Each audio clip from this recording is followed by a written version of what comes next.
माननीय मुख्यमंत्री जी श्री योगी आदित्यनाथ जी, मंच पर पधारे विशेष अतिथिगण, महाराणा प्रताप शिक्षा प्रतिशत से जुड़े हुए जितने भी संस्थाएं हैं, उनके प्राचार्य, उनके अध्यापक, वहाँ से पधारे छात्र और छात्राएं, इस समारोह को सहयोग देने वाले सभी सहयोगी, पुलिसकर्मी, अन्य सुरक्षा संस्थाएं और आज यहाँ पर उपस्थित सभी मीडिया कर्मी, आज इस समारोह में शामिल होकर आपने जो मुझे ये अवसर प्राप्त दिया है, इसका मैं आपका धन्यवाद करना चाहता हूं और मैं अपने आप को बहुत ही गर्वान्वित महसूस कर रहा हूं। आज रंग बिरंगे लिबास में उपस्थित जो बच्चे हमारे सामने हैं, आपके समक्ष आकर मुझे भी अपनी स्कूल में बिताए वर्ष, स्कूल में बिताई जिंदगी की याद आने लगी। हमारे समय में स्कूली प्रशिक्षण जो होता था वो आजकल की जो प्रशिक्षण दी जा रही है उससे काफ़ी हद तक अलग था। हमारे पास उन दिनों आज से तकरीबन 45 वर्ष पूर्व टेक्नोलॉजी के संसाधन नहीं थे।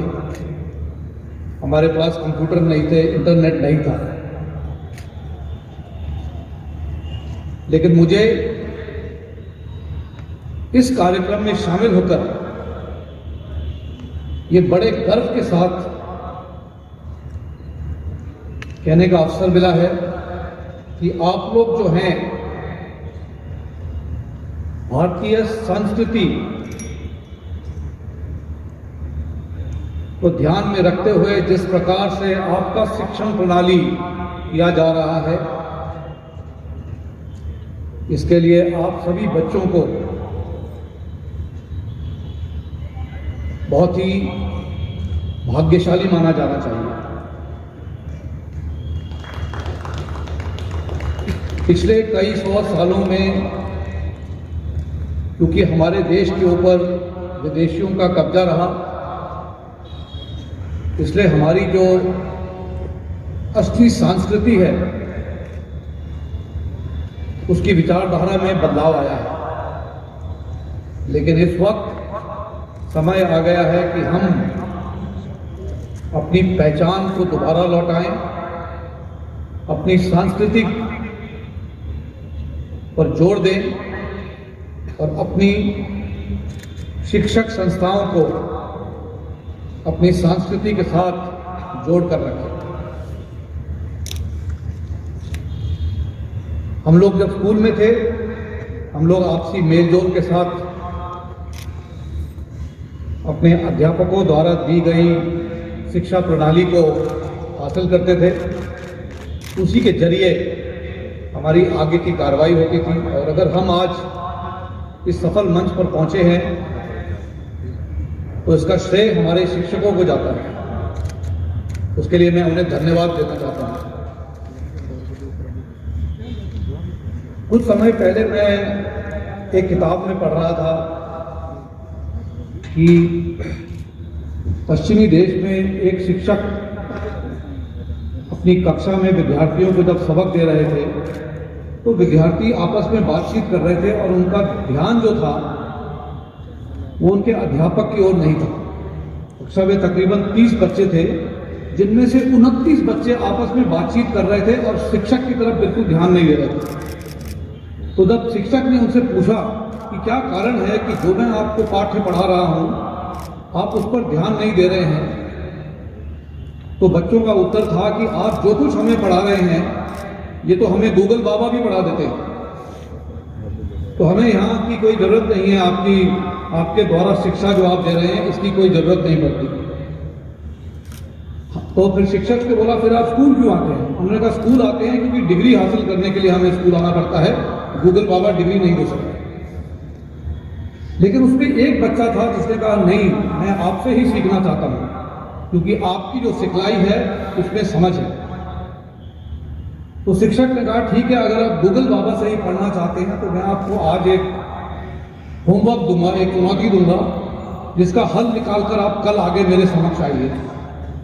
और उन्होंने बोला कि एक जो टूथपेस्ट बनाने वाली फैक्ट्री है, जो कॉलगेट का टूथपेस्ट बनाती है, उसकी जो मैनेजमेंट है, उसका जो चलाने वाले जो लोग हैं, उन्होंने देखा कि कॉलगेट टूथपेस्ट की बिक्री नहीं बढ़ रही है। उसकी बिक्री जो है एक लेवल पे आकर पहुंच गई है, और उनको जो मैनेजमेंट को जो टास्क दिया गया है कि कॉलगेट की बिक्री बढ़ानी है, ये नहीं हो रही है। तो आप कल गूगल बाबा से पता करिए कि इसकी बिक्री कैसे बढ़ाई जाए। तो जब अगले दिन सब बच्चे वापस लौटे तो वो 29 बच्चे जिन्होंने गूगल पे पूरा सर्च किया था, उनका जवाब था कि सर ये तो गूगल बाबा नहीं बता सके कि कॉलगेट की बिक्री कैसे बताई जाए। लेकिन जो वो एक लड़का था जो अपने अध्यापक की सुनाई करता था, उसके द्वारा शिक्षित होता था, उसने बोला सर मेरे को जवाब मिल गया। उसने बोला आप बताइए जवाब क्या है और आपको जवाब कैसे मिला? उसने बोला सर आप जब भी क्लास में आते थे वो बोलते थे कि हम जो आपको पढ़ाते हैं इस पढ़ाई में हम आपको विद्या देते हैं, हम आपको नॉलेज देते हैं और आपको एजुकेट करते हैं, लेकिन नॉलेज और एजुकेशन के बीच में जो अंतर है ये आपको समझना बहुत ज़रूरी है। तो उसी के जरिए मैंने जो सीखा है, मैंने उसके ऊपर विचार किया कि मुझे आउट ऑफ द बॉक्स एक सोल्यूशन निकालना होगा। तो मैं रात भर एक कॉलगेट की टूथपेस्ट ट्यूब को लेकर उसको देखता रहा, उस पर विचार करता रहा, और मुझे फिर ये सुझाव आया कि जो कॉलगेट की टूथपेस्ट का जो ट्यूब है, उसका जो मुख होता है, अगर उसको थोड़ा और बड़ा कर दिया जाए तो आपकी बिक्री बढ़ जाएगी। तो अध्यापक ने कहा ये कैसे होगा? उसने बोला सर जब आदमी टूथपेस्ट को लेकर अपने ब्रश पर लगाएगा तो हर बार जब वो टूथपेस्ट अपने ब्रश पर लगाएगा तो उसमें थोड़ा ज़्यादा टूथपेस्ट निकलेगा, क्योंकि उसका मुंह की जो नली है आपने बड़ी खोल दी है। तो जो टूथपेस्ट एक आम आदमी 2 महीने तक चलाता है वो 45 दिन में खत्म हो जाएगा। तो इस कारण से आपकी जो टूथपेस्ट की जो बिक्री है वो बढ़ने लगेगी। तो ये जो उसको सुझाव आया वो अध्यापक द्वारा दी गई शिक्षा के कारण आया, न कि गूगल बाबा द्वारा दी गई शिक्षा के। तो इसलिए आपको ध्यान रखना है कि आपके जो प्राचार्य हैं, आपके जो अध्यापक हैं, इनका आपके जीवन में एक बहुत बड़ा महत्व होता है। विद्यार्थियों, मैं ये कहना चाहूँगा कि हमारा देश भारत नए भारत के रूप में उभर कर सामने आने वाला है।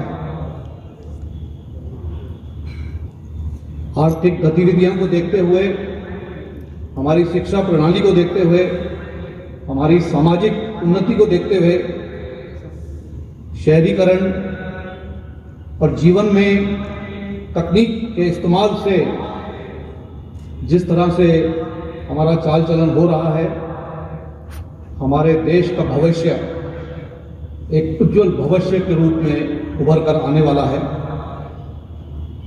लेकिन इसके लिए जरूरी है कि आप जो विद्यार्थी आज हमारे सामने बैठे हैं, आप हमारे देश का फ्यूचर है।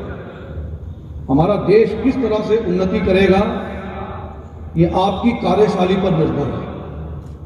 आप लोग जितने जोश और लगन के साथ मेहनत करेंगे, ईमानदारी और वफादारी के साथ अपना कर्तव्य पालन करेंगे, उसी प्रकार से, उसी प्रणाली से हमारा देश उन्नति करेगा। इसलिए हमारे देश का भविष्य आज आप सभी के हाथों में है, जो आज हमारे सामने बैठे हैं। इसको आपने ध्यान में रखना है। इसी के साथ मैं कहना चाहूंगा कि आपकी जो भी सोच है, सोच को ऊंचा रखिए।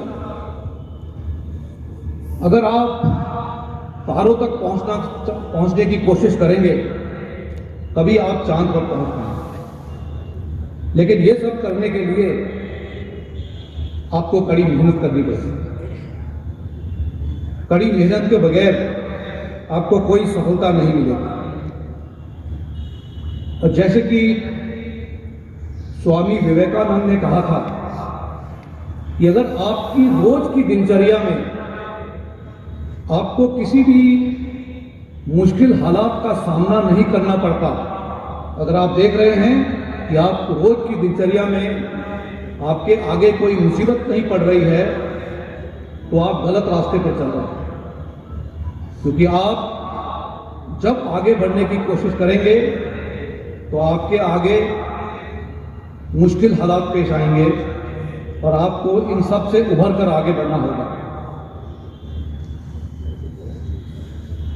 इसीलिए जरूरी है कि आप अपनी ताकत का पहचान करें। हम सभी में कुछ गुण होते हैं और कुछ अवगुण होते हैं। आपने अपने गुणों को आगे बढ़ाना है और अपने अवगुणों को पीछे छोड़ते हुए आगे बढ़ने की कोशिश करनी है। लेकिन जब जब आप ऐसी कोशिश करेंगे, जैसे मैंने कहा, आपको मेहनत और लगन के साथ काम करना है। इस प्रणाली में आपको मुश्किल पेश आएगी, आपको कई बार असफलता भी मिलेगी, लेकिन असफलता जो है, असफलता को आपको कभी हताश नहीं करना चाहिए। आपको कभी असफलता से हताश नहीं होना है। इस पर मैं चंद पंक्तियां कहना चाहूंगा कि असफलता एक चुनौती है। असफलता एक चुनौती है, इसे स्वीकार करो तुम। कहां खामियां रह गई, इस पर विचार करो तुम। असफलता एक चुनौती है, इसे स्वीकार करो तुम। कहां खामियां रह गई, इस पर विचार करो तुम। मेहनत और लगन के साथ आगे बढ़े चलो तुम, और हर नई शिखर पर परचम लहराए चलो तुम। हर नई शिखर पर परचम लहराए चलो तुम। असफलता एक चुनौती है, इसे स्वीकार करो। तो मेरा कहने का तात्पर्य है कि जब जब आप आगे बढ़ने की कोशिश करेंगे, आपको असफलता का भी सामना करना पड़ेगा। लेकिन ये असफलता जो है, बनिस्बत की आपको हताश करे, इसको आपको नया हौसला देकर आगे बढ़ने की कोशिश करनी ही होगी। जैसे कि हमारे पूर्व राष्ट्रपति अब्दुल कलाम ने कहा था कि अगर आप सूरज जैसी चमक चाहते हैं, अगर आप अपने में सूरज जैसी चमक चाहते हैं, तो आपको उससे पहले सूरज के जैसे जलना भी होगा। यानी कि you will shine like the sun, but for that you must first burn like the sun. इसका मतलब यह है कि आपको कड़ी परिश्रम करके अपना पसीना बहाना होगा, और अगर आप पसीना बहाते रहे तो आपको सफलता मिलेगी और आप सूर्य की तरह चमकने में सफलता प्राप्त करेंगे। साथ ही में मैं आपके आगे एक और विचार रखना चाहूंगा, और वो है गलत और सही के बीच में किस तरह से अंतर होता है और सही और गलत कार्रवाई की सही तरीके से पहचान करना है। हम सब लोग, खासकर जब हम स्कूल में होते हैं, हम कुछ स्पोर्ट्स पर्सन को या किसी अन्य व्यक्ति को देखते हुए अपना आइकॉन मानते हैं। यानी कि मैं भी इस मनुष्य की तरह बनना चाहूंगा आने वाले दिनों में। इसको हासिल करने के लिए आप ये यकीन करें कि जिस व्यक्ति को आप अपना आइकॉन मानते हैं वो सही मार्ग पे चलने वाला व्यक्ति होना चाहिए। अगर इस चीज को आप ध्यान में रखेंगे तो सफलता आपको हमेशा मिलती रहेगी। इसी के साथ साथ जो भी कार्रवाई आप करते हैं, आप यकीन करिए कि अकेले आप कुछ कार्रवाई नहीं कर सकते। आपको जो भी कार्रवाई करनी है एकजुट होकर एक टीम के तौर पर करनी है। ये तो आपने कितनी बार सुना होगा कि एक लकड़ी को अगर आप तोड़ें, एक हाथ से तो आप तोड़ सकते हैं, लेकिन जब उसी लकड़ियों का झुंड बन जाता है तो उसे तोड़ने में कितनी मुसीबत पेश आती है। इसीलिए जब भी आप कार्रवाई करते हैं कभी अकेले को मैं ये शब्द अपने डिक्शनरी से निकाल दें। आप जब भी कभी कोई बातचीत करते हैं इसमें हम का प्रयोग करें, क्योंकि अगर हम एक जैसा एकजुट होकर कार्रवाई करेंगे तो हम शक्तिशाली बन सकते हैं। कभी भी ये मत सोचिए कि कक्षा में अगर कोई बच्चा आगे चल रहा है तो मैं उसके साथ मुकाबला करके उसके बराबरी पे पहुंचूं। हर एक की अपनी अपनी प्रगति करने की श्रेणी होती है। जो बच्चा आगे चल रहा है उसकी कोशिश होनी चाहिए कि जो बच्चे पीछे रह गए उनको साथ लेकर मैं अपने जैसा अव्वल बनाने की कोशिश कर सकूं। तो अगर आप टीम वर्क के जरिए कार्रवाई करेंगे तो आप सदा सफलता प्राप्त करेंगे। इसी के साथ मैं यहाँ के जो आपके जो शिक्षक हैं, जो आपके जो अध्यापक हैं, उनके बारे में ये कहना चाहूँगा कि बच्चों की देखरेख, विद्यार्थियों की सफलता में आपका बहुत बड़ा हाथ होता है। हम सभी लोग जो किसी भी दर्जे पर पहुंच पाते हैं, हम अपने अध्यापकों की वजह से ही इस दर्जे को हासिल कर पाते हैं। और अगर कोई भी व्यक्ति कहता है कि मैं स्वयं अपने पैरों पर खड़ा हुआ हूं, तो मैं ये कहूँगा कि काफ़ी हद तक उसके विचार गलत हैं, क्योंकि हर एक व्यक्ति को किसी न किसी व्यक्ति से प्रेरणा मिलती है और उसी प्रेरणा के जरिए वो जब आगे बढ़कर चलता है तो उसे सफलता प्राप्त होती है। इसीलिए मैं जितने भी यहाँ अध्यापक हैं, मैं आपसे यही कहना चाहूँगा कि अपने विद्यार्थियों को सही मार्गदर्शन करें। और इस पर मैं हमारे जो पूर्व राष्ट्रपति राधाकृष्णन थे, उन्होंने ये कहा था कि एक सच्चा अध्यापक वो होता है जो अपने विद्यार्थियों को सही दिशा पर चलने का निर्देश देता है और समय समय पर आदेश देता रहता है। वही सच्चा अध्यापक कहलाया जाता है। तो इसी के साथ मैं यहाँ के महाराणा प्रताप शिक्षण परिषद के जो संस्थापक हैं, इनके साथ जुड़ी हुई जितनी भी संस्थाएं हैं, आपने मुझे आज आपके समक्ष आकर अपने विचार प्रकट करने का जो मौका दिया है। संस्थापक सप्ताह समारोह चल रहा है, इसमें शामिल होने की मुझे बहुत खुशी महसूस हो रही है। मैं अपने को गौरवान्वित भी समझता हूँ और आपको ये कहना चाहूँगा कि भगवत गीता में श्री कृष्ण ने भी कहा था, कर्मण्ये वधिकस्ते न फलेषु कदाचिनि, यानी कि निश्चित ही आपके परिश्रम के परिणाम स्वरूप फलों की बरसात आप पर होती है और होती रहेगी।